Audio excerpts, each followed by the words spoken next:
Good evening, everyone. This is Father Brett, and welcome to our weekly Wednesday night Asked and Answered.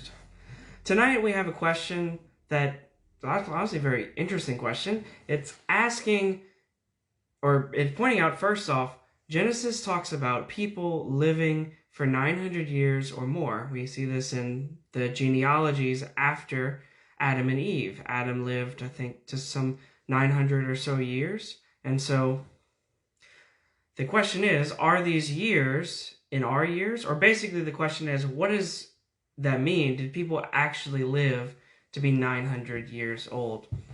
I think one of the things that's first important to remember is that one of the gifts that God desired to give to Adam and Eve in the garden, if you remember, there was mention of, I believe, 2 trees in the garden. One that we know about, the tree of the knowledge of good and evil, which Adam and Eve ate from, and that is how they sinned, because they ate against the will of God. God asked them not to eat of it, but they chose instead to eat of it anyway, going against God's will, and thus they sinned. There's also the tree of life. Now, it's believed, or we speculate in theology, that Adam and Eve would have, in God's plan, in God's time, would have, if they had not sinned, would have lived immortal. Or there's a lot of speculation around that they possibly would have, number one, would enjoy the graces that they had before the fall, which was original holiness, original justice. We can get into that at another time. But they would also, in a sense, had that God would have given them, or would have perpetuated them on. They would have lived immortally, because we know that through sin, death entered the world. That's what we know from the scriptures, especially from the wisdom literature, that through sin, death entered the world.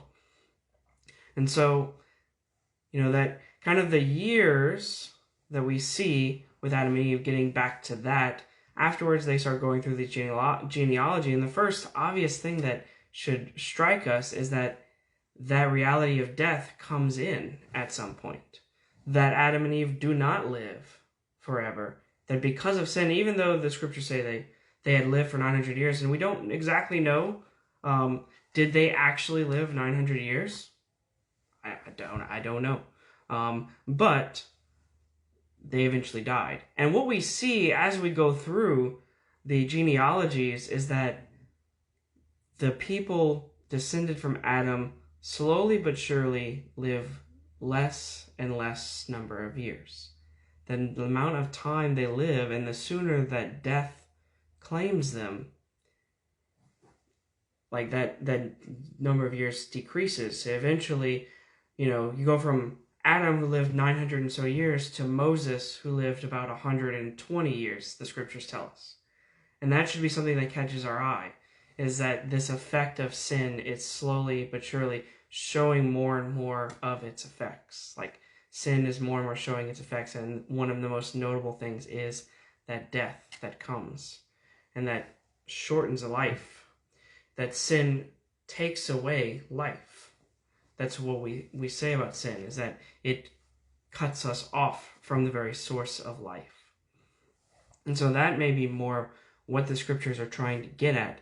One, showing us the passage of time, and showing us how sin, slowly but surely, from the moment sin had made its effect, we remember that we hear in the scriptures that after they had eaten of the fruit against God's will, that Adam and Eve's eyes were open, and they realized they were naked. That's kind of symbolizing, and they felt shame because of it, symbolizing, number one, the opening of their eyes to see their nakedness, and then to feel shamed for it. One of the other effects of sin. And so this is another thing, these genealogies that put these large numbers of years that Adam and his sons and all lived, that slowly but surely gets smaller, showing that effect that sin has, namely death and the shortening and the cutting off from the source of life in that sense. And so, this is kind of a little bit on the speculative side, but I think that helps. That gives us a grasp of, like, when you see these big lists of genealogies, especially in Genesis, to help us see it in maybe a different light. Some of the things that are not evident right away. Like, what are they trying to show us? And so, hope that is enlightening for you, and may God bless you this day and always. Peace.